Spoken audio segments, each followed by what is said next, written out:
And welcome back. Happy holidays, Merry Christmas to all you. Hope you all had a good time, good holiday weekend, or well, the weekend. But good Christmas and all that.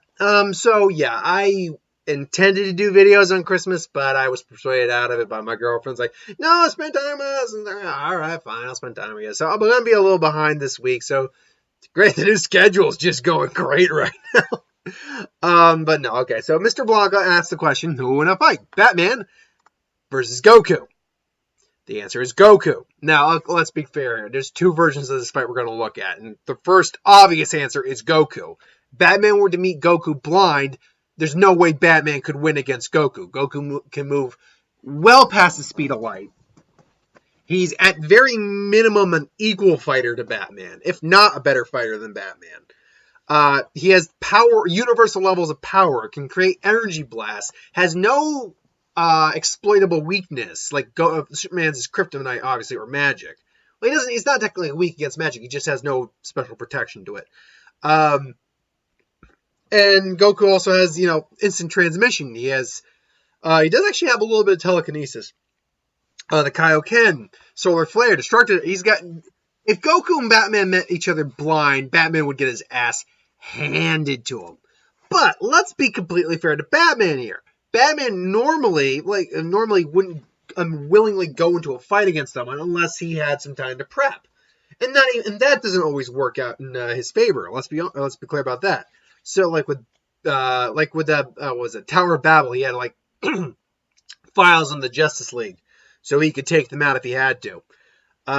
Many times he's fought against Superman, he has kryptonite on call. He has a suit or something. He fought Darkseid, he got a suit. Green Lantern, he had a yellow lantern ring on him.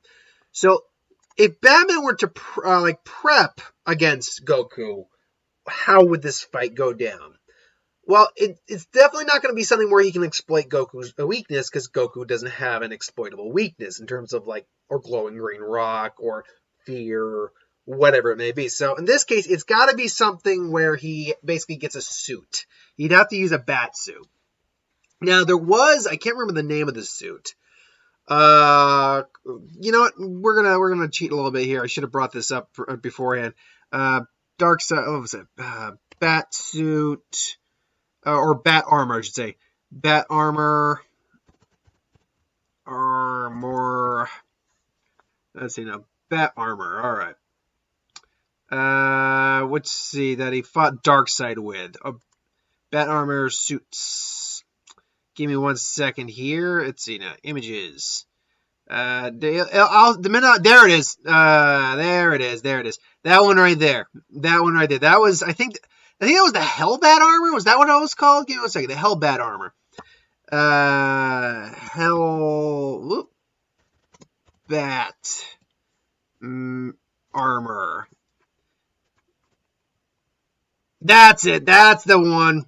The Hellbat armor, which he used against Darkseid when he had to go get his son's body back, Damien. Let's get a better picture of that right there. Yeah, look at that, Bab. Oh, look at that. Oh, that's sexiness right there. That's sexiness. Now, this thing was forged by the Justice League themselves to help him, combat Darkseid. And that suit is so powerful that he could trade well and legitimately injure. Granted, it's not actually the actual Darkseid, but you know what I mean. It's his avatar, but injure and actually hurt an avatar of Darkseid. It's a extremely powerful bat suit. One of the most powerful. Actually, not the most powerful though. There is a bat suit stronger than that, and I believe it's the World Forger bat suit that during the whole World Forger multiverse thing. The downside to that batsuit, though, is that it drains his metabolism, so it's actually draining his life force, but he can detach parts to mitigate that. So he would have to have a suit similar to that one, because otherwise, the Justice Buster that was designed to take on the Justice League, that wouldn't do anything against Goku, because it's all designed for their specific weaknesses. So that Hellbat armor or something like that would be the best bet Batman has against Goku.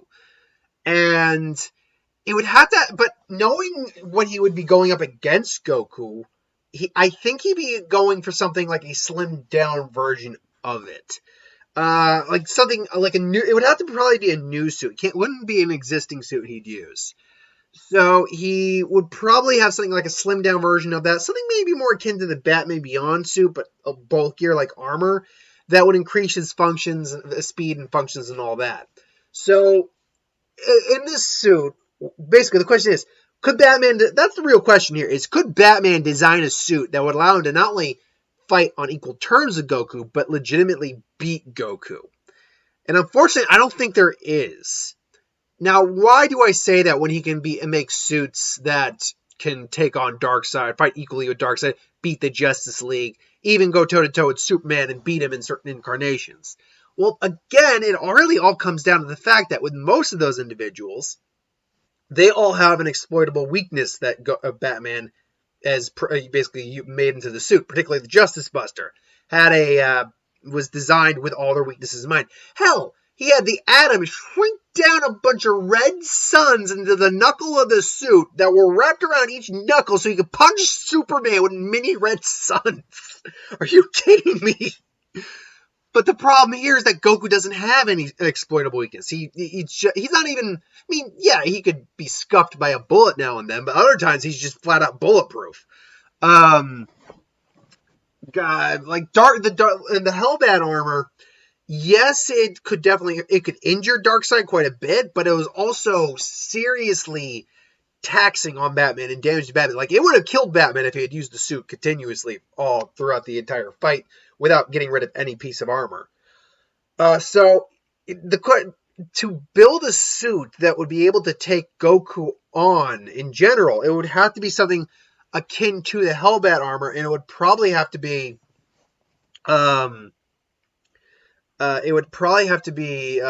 something that would just be taxing on his body. Again, this is taking out of the consideration. This is taking out of the equation other individuals helping. Like, again, the World Forger armor. That would be something that's completely out of his realm of making because that was made in a completely different multiverse. The Hellbat armor was made by the Justice League for Batman. So that one I'll let slide because that's something he would still have access to in theory. But he'd have to, whatever suit he made, at best, it's something that he would be able to maybe for a while fight with Goku, unpower Goku. But as soon as he goes into any multiplier forms, Super Saiyan, Super Saiyan 2, Super Saiyan 3, God, Blue, even if he hits Ultra Instinct somehow, Batman just doesn't have anything that's designed to keep up with that level of power. And without an exploitable weakness, Batman is really just trying to use his tactics and wits. And granted, Batman's obviously the smarter individual and arguably a better fighter overall because he just knows more styles of martial arts than Goku. Goku is just a master martial artist in general. And the fact that Goku just naturally is stronger, faster, and more durable than Goku, not than Batman, not to mention he has access to just natural ki blasts, it really puts Batman in a bind in this fight. It really does. Unfortunately, it does have to be Goku. But again, in a random encounter with each other, Goku would clearly win that fight. Just because Batman wouldn't have anything to put him down and he just wouldn't be able to keep up with him. In a prepared fight on Batman's part, Batman would probably last a little bit. He would last long enough to maybe get a good couple blows in, but ultimately Goku just has to transform once, and he's probably going to overpower Goku. And Batman would probably have computers on board to let him know that his power output had multiplied by 50. So Batman would not be able to keep up with that, and then his power doubled then, and quadrupled then, and then whether or not he could read the God Keeper coming off of Goku is completely... But anyway, that's unfortunately my thoughts on that. Like, I say unfortunately, like, I wish Batman could stand a better shot against Goku. I don't like it to seem like I'm just on the wank train of Goku, just, sucking at me a dick. Just, no, I'm not. If I think Goku would legitimately lose a fight, I think Goku would legitimately lose a fight. But unfortunately, most of the time when he's paired up against certain characters, Goku wins most of those fights just because the characters I've had him pin up against just don't naturally come off as stronger than him. The Superman one is one of those weird, iffy gray area ones. You can watch my actual video for that, but I do think Goku actually does ultimately win, but the reasoning behind why Superman could win, I understand why people make the argument Superman can win. And frankly, I don't really argue the point that Superman could win. I believe Goku would win, but I don't argue the point people make that Superman would win on the grounds that the way Superman's character is written is very unfair to anyone. Like, period. End of story. He's. I'll make a video at some point. I've said I'll make a video on it, and I do want to make the video. I'll need a lot of prep time for that, so I don't come off like it's just like an ignorant asshole. But point being is that Superman is not, in my opinion, honestly, compared to when he started out, like when he first arrived on the scene, to now, Superman's not a good character. In fact, Superman is actually a badly written character when I think you break it down. And at some point, I'll go into detail of that. But I've got so many things I have to do daily, so we'll see what happens with that. Anyway, thanks for watching. Hope you enjoyed. See you next time. Still got the yesterday's who would win and what if to do, and a review for Cuts. Oh, God.